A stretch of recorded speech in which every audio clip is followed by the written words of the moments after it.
Dubliner Lucy O'Byrne, who has made it through to finals of The Voice UK at the Song and Dance Stage School in Baldoyle today, that is run by her parents. Carol and Jimmy O'Byrne. The Voice talent show franchise is often criticised for failing to launch successful careers for its participants, but Lucy O'Byrne credits the UK version of the show with plucking her from relative obscurity, working as an usher in a theatre to playing lead roles in musicals like The Sound of Music and Les Mis. Dubliner O'Byrne, 26, was announced the runner-up on the 2015 series of the BBC show on a Saturday, and on Monday her agent received a call from Bill Kenwright, producer of The Sound of Music, who felt she would be perfect to play Maria. 2 years later, with a successful UK tour and a stint as Fantine in Les Mis under her belt, she's returning to that iconic role for a run at the Baldoyle Energy Theatre from December 19 to January 6, 2018. It's comforting to go back to Maria, and to the show, she tells Independent.ea. I think people always associate the show with Christmas, so it has that family sort of feeling and a special kind of magic. I love playing her. I always feel positive playing her. Her whole positive outlook on everything seeps into your everyday life. Even with 8 shows a week, she says it's always enjoyable, adding, "You can't feel down when you're doing The Sound of Music. Everybody feels tired at times, but you have to get on board, and to be honest, you'd struggle to actually have a bad day." From little girls dancing in the aisles to concerned children coming backstage after the show to check the Von Trapps all made it away safely to people singing along to the overture, it is a special kind of show. Performing at the BGE Theatre will be Lucy's first time performing in her hometown as the lead in a leading UK tour. She never imagined this day would come when she went to London to pursue a career in musical theatre in 2013, only to find she was a very little fish in a very big pond. "I was auditioning for lots of things, but I couldn't catch a cold in London," she admits. "I was ushering in a theatre and I had had a couple of small shows. They were great shows, but they were short runs and not in the West End, not big tours. Nothing was moving on for me. They weren't seeing me as a leading lady, and that's what I wanted to do. I couldn't even get seen for ensemble." It was a tough pill to swallow for someone who had always earned her living from performing in some capacity in Dublin, whether it was voiceovers or small professional gigs. Lucy O'Byrne singing with will.i.am on The Voice UK final to come over to London and be selling popcorn was something I had no idea how to do, she says. "It sounds really silly, but there I was behind a bar with no idea what I was doing.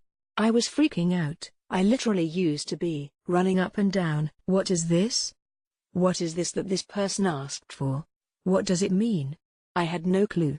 Lucy grew up in a family immersed in musical theatre. Her father is a singer, actor and voiceover artist, while her mother is an actor, dancer, and choreographer. Together they run a stage school in Baldoyle, where Lucy and her sister, an actress, grew up. Finalist Lucy O'Byrne singing on the final of the BBC programme The Voice. "It's something that has been constant and always natural for us to do," she reveals. "I decided when I was about 14 that this was what I was going to do. I remember asking my dad, 'Dad, can you tell your agent I want him to be my agent and I want to go to London?'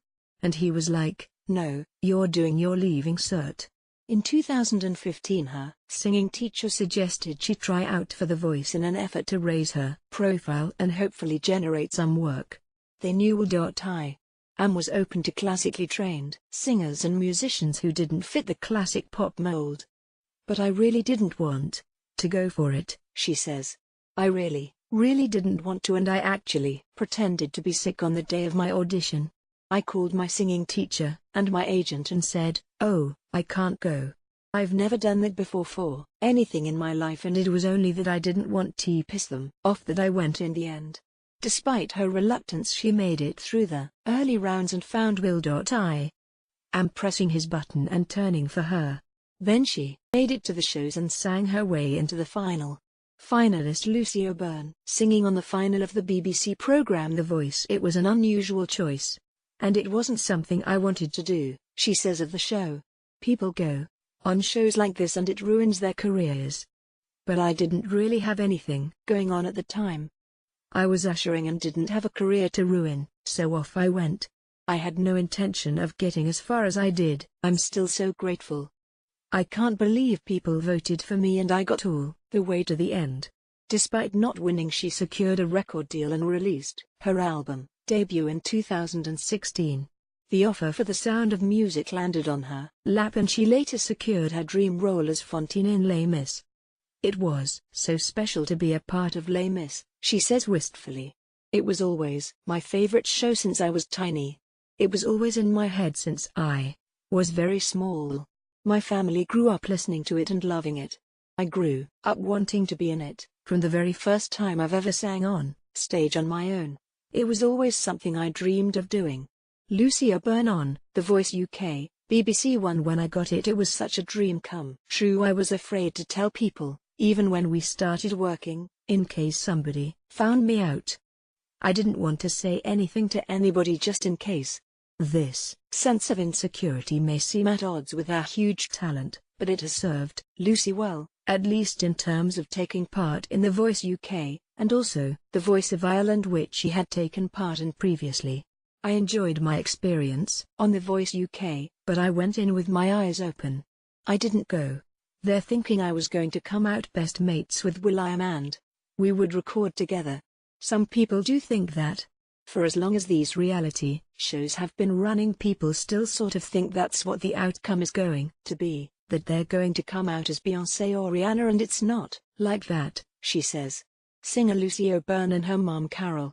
Photo, Colin O'Riordan. Although it has been criticized for not producing stars, she says the series allows acts to promote themselves and build something of a professional network on which they can build after the show. Pretty much the final 12 in my series now do this as their job in various different capacities. They're all earning a living, she says. I had the time of my life, but I don't think it's for everybody. Lots of people get very hurt by the experience because they expect something different from it. They went into it for a different reason. They went into it for a recording contract, whereas I went in for a little bit of exposure and hopefully to come out and work. At the end of it, The Voice UK changed her life, and since she took part, she has also become more settled in her new home of London. When she first went over, she admits she was so unhappy for months and months. I was so homesick, she reveals. I remember one morning just walking out the door, and I walked out the door of the flat and all I had was my backpack.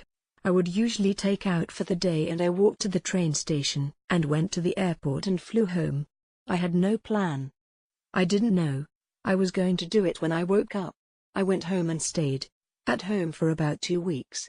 She adds, it's that cliché that you feel you're loneliest when there are millions around you, rushing past you, doing their own thing. Dubliner Lucy O'Byrne with her sister Rachel, parents Jimmy and Carol, and her grandmother Rose, at the Song and Dance Stage School with her family in Baldoyle. I remember going an entire day one day when I wasn't in work, and the only people I spoke to were in Sainsbury's when I was doing my grocery shopping. Nobody would say hello or how are you. Everybody was out for themselves, and it took me a long time to get used to that. But when you make friends, all that goes away. Many of my friends are in the same boat as me, people from all over the world. We're like a little family away from our families. I'll always have that gra to come back to Ireland. Ireland is home. Dublin is home, and I miss it. I still miss it every day. But I am more settled here now. I've been living with the same housemates for 2 years, and they're both Irish. I know my neighbors now, and I have friends and a partner here. I'm still friends with most of the production crew on The Voice. We're in touch regularly. But I'm always so excited going home. Online editors,